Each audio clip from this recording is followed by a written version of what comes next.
Tuhan memberkati engkau dan melindungi engkau. Tuhan menyinari engkau dengan wajah-Nya dan memberi engkau kasih karunia. Tuhan menghadapkan wajah-Nya kepadamu dan memberi engkau damai sejahtera. Amin. Shalom. Pada saat ini saya ingin memberikan sebuah materi singkat atau materi sederhana terkait dengan doktrin keselamatan. Adapun yang ingin kita coba diskusikan yaitu terkait dengan apakah keselamatan yang Allah berikan di dalam diri kita bersifat sementara atau bersifat permanen. Nah, bersifat sementara ini artinya bisa hilang atau tidak bisa hilang. Ya, bisa hilang atau tidak bisa hilang. Nah, sebenarnya ada dua kubu ya, ada dua kubu di kalangan orang Kristen itu sendiri terkait dengan keselamatan ini. Nah, kubu A mengatakan bahwa keselamatan itu bisa hilang atau bersifat sementara, ya, bisa gagal jikalau manusia tersebut, orang tersebut tidak mempertahankan atau tidak memelihara. Artinya ada andil atau usaha manusia untuk menjaga atau untuk merealisasi keselamatan itu. Nah, sementara di kubu B mengatakan bahwa keselamatan itu bersifat permanen, ya, dan keselamatan itu tidak bisa hilang atau tidak bisa gagal. Nah, Bapak Ibu yang terkasih dalam nama Tuhan Yesus Kristus, kalau saya secara pribadi, saya itu menganut bahwa keselamatan itu tidak bisa hilang atau bersifat permanen, ya. Keselamatan yang Allah berikan itu tidak bisa gagal. Nah, itu kalau pandangan saya. Nah, saya memberikan suatu penjelasan Bapak Ibu sebelum saya masuk kepada satu ayat saja nanti yang ingin saya coba berikan kepada para pemirsa atau Bapak Ibu sekalian. Saya ingin memberikan suatu mari kita maksudnya supaya kita mempertimbangkan hal inilah, supaya kita tidak salah memahaminya, ya. Nah, yang ingin saya katakan adalah kalau seandainya kita mengatakan bahwa keselamatan itu bisa hilang atau sementara, ini konsekuensinya ini atau konsekuensi logisnya ini sangat berbahaya sebenarnya di dalam kedaulatan Allah, ya. Berbahayanya di mana? Nah, kita tahu bahwa keselamatan ini merupakan karya Allah yang terbesar, ya. Mungkin Allah bisa melakukan karya-karya yang lain seperti melakukan mujizat dan lain sebagainya. Tetapi yang terbesar karya Allah adalah karya keselamatan atau karya penebusan.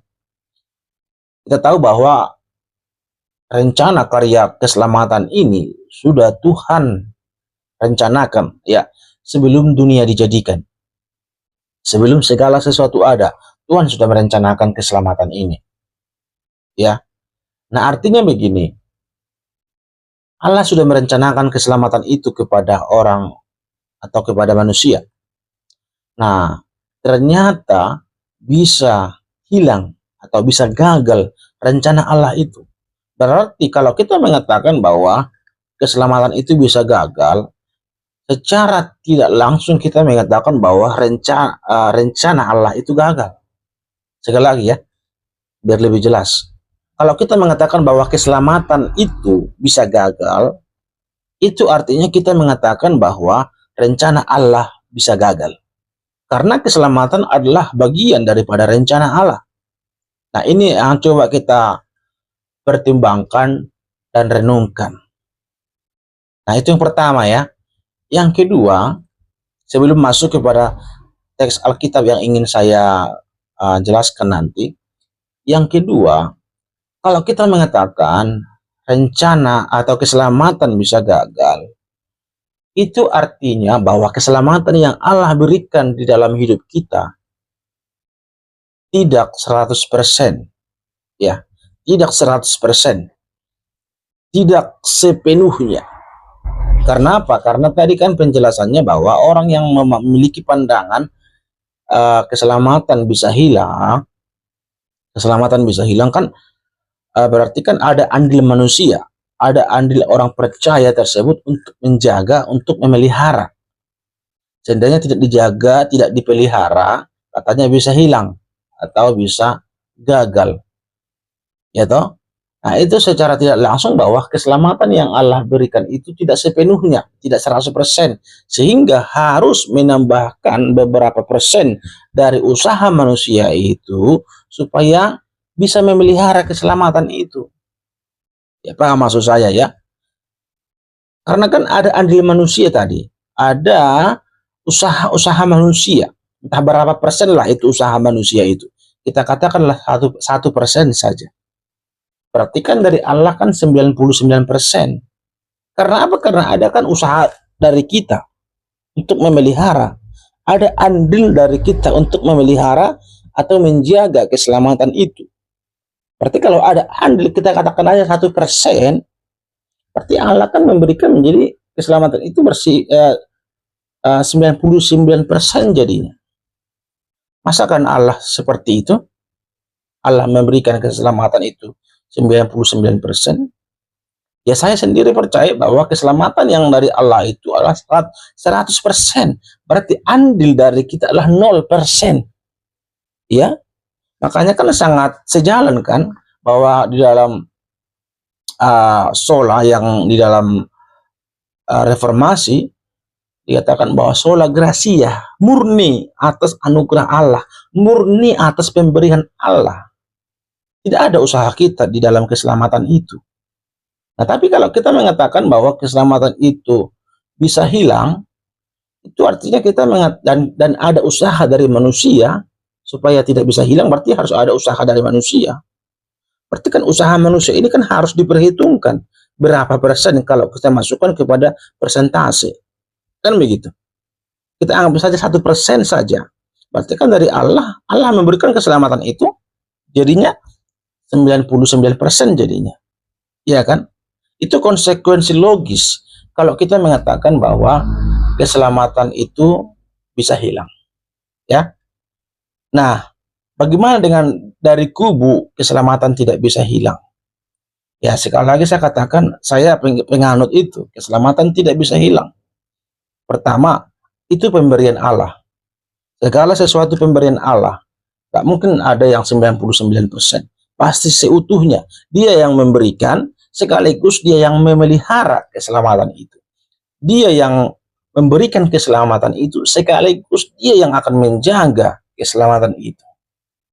Nah, mungkin ada pertanyaan, kalau begitu kita bisa melakukan dosa, kalau karena Allah sudah menjamin keselamatan itu, sudah memelihara keselamatan itu, berarti kita bisa berbuat dosa seenaknya dong.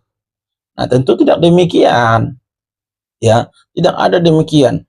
Justru begini, kalau ada niat dari orang tersebut, orang percaya tersebut, aduh, Allah sudah mengampuni dosa saya, kan begitu. Dulu, sekarang, dan selama-lamanya Allah sudah memberikan jaminan. Berarti saya bebas dong melakukan dosa. Nah, justru kalau ada orang yang berpikir seperti ini, yang katanya dia orang percaya, dari sini kita justru bisa baca bahwa orang tersebut tidak percaya. Kalau memang dia orang percaya, sekalipun memang Allah sudah memberikan pengampunan dalam dosanya, memberikan pengampunan terhadap dosanya, dosa dahulu, sekarang, dan selamanya, itu bukan berarti dia bisa melakukan bebas dosa seenak-enaknya. Kalau ada orang yang berpikir demikian, yang mengaku, mengklaim dirinya sebagai orang percaya, justru kita bisa nilai bahwa orang tersebut tidak orang percaya. Ya, nggak mungkin lah, karena Allah sudah mengampuni dosa kita seenak-enaknya. Tidak ada konsep demikian di dalam kubu keselamatan yang tidak bisa hilang ini. Nggak ada konsep ini. Kalau ada berpikir demikian, justru kita bisa langsung nilai bahwa orang ini bukan orang percaya. Ya, namanya Allah sudah memberikan keselamatan kepada kita 100% seutuhnya. Masakan kita membalasnya dengan berbuat dosa ulang, berbuat kembali kejahatan-kejahatan? Tidak mungkin. Ya, banyak data Alkitab yang mengatakan demikian, tetapi saya cukup nanti satu ayat saya berikan datanya terkait dengan keselamatan ini. Ya, jadi dalam konsep keselamatan tidak bisa hilang ini bukan berarti melakukan dosa seenak-enaknya. Bukan begitu. Ya, kalau ada orang yang berpikir demikian dan yang memiliki konsep demikian, kita bisa pastikan bahwa orang itu bukan orang percaya. Ya, nah itu ya. Nah, sekarang saya mau berikan satu ayat yang bisa memberikan dukungan, menolong kita bahwa memang sesungguhnya keselamatan itu tidak bisa hilang.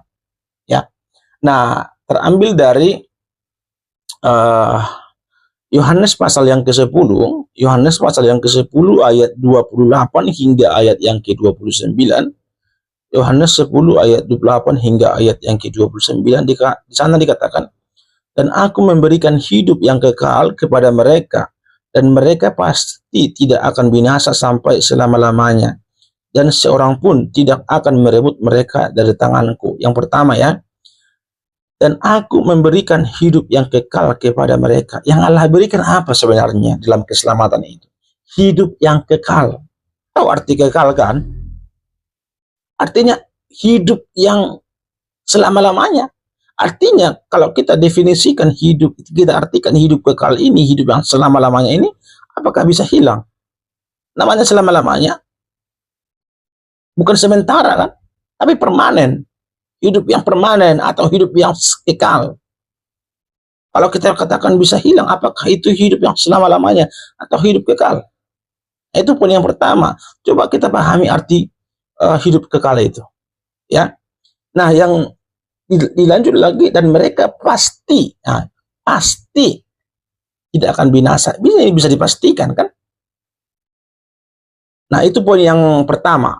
Kalau kita bisa melihat ya, argumentasi pertama bahwa Allah memberikan kehidupan kekal atau hidup kekal atau kehidupan selama-lamanya, bukan kehidupan sementara atau kehidupan atau keselamatan yang bisa hilang ya.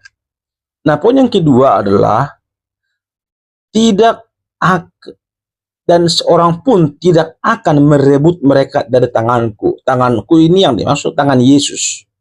Nah, ayat yang ke-29 terakhir pun dikatakan, dan seorang pun tidak dapat merebut mereka dari tangan Bapa. Ada dua tangan nih kalau kita berbicara soal Allah Tritunggal ya. Yesus dengan Bapa itu berbeda secara person atau secara pribadi. Yang ini saya tidak sedang membahas doktrin Tritunggal ya, tidak sedang membahas itu. Kalau kita tahu doktrin Tritunggal, kita tentu Bapak Ibu pasti tahu apa yang saya maksud ya.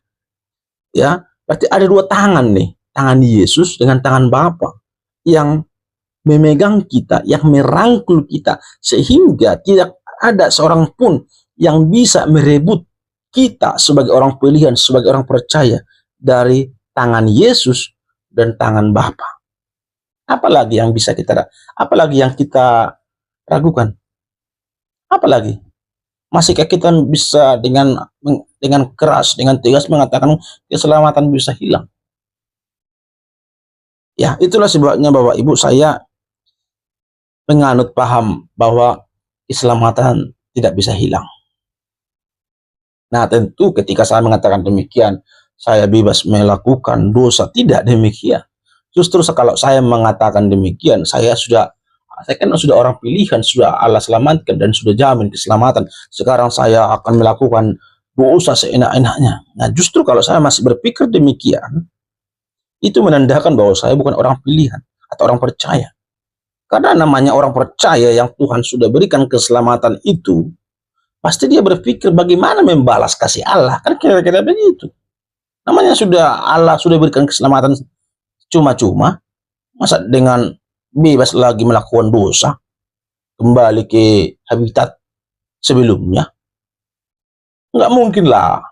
Kalau memang dia orang-orang percaya sungguh-sungguh dan berpikir jernih, nah kita berpikir apa ya? Berpikir jernih, hati yang murni, tidak akan mungkin lah. Tidak akan mungkin. Ada ayat-ayat yang mendukung itu. Ya, tapi saya tidak terlalu jauh ke sana. Ya. Nah, itulah sebabnya Bapak Ibu, para pemirsa sekalian, memang awalnya satu penganut ini ya, bahwa keselamatan bisa hilang. Saya dulu penganut itu. Tapi setelah saya pelajari ya, lebih konsisten, lebih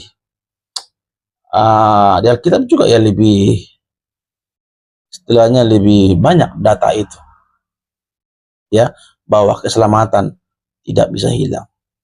Ya, jadi marilah kita belajar Alkitab sungguh-sungguh supaya kita bisa mengerti kebenaran bahwa keselamatan yang dari Allah itu bersifat permanen, bersifat tidak bisa hilang. Karena Allah yang memberikan keselamatan itu, Allah juga yang akan memelihara dan menjaga kita sampai selama-lamanya. Tuhan Yesus memberkati. Shalom.